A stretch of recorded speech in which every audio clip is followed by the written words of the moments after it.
Maayong adlaw kaninyong tanan. So karon ako ipakita sa inyo kung gaon sa akong amahan.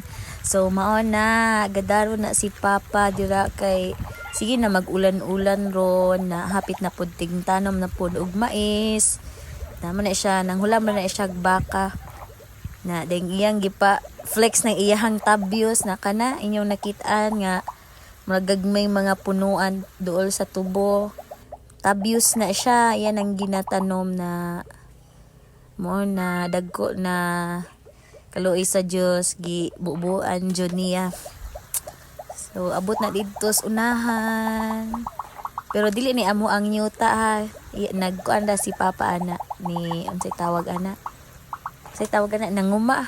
Ay wala ko kabalog unsa, basta mo to. Dili na amo ang yuta. Nagsaop di ang tawag ana. So karon nagdaro-daro sana siya kay may na lang magtanom na pud siya mais kay paborito man niya ng mais. So maura to guys. Bye bye, salamat sa paglantaw.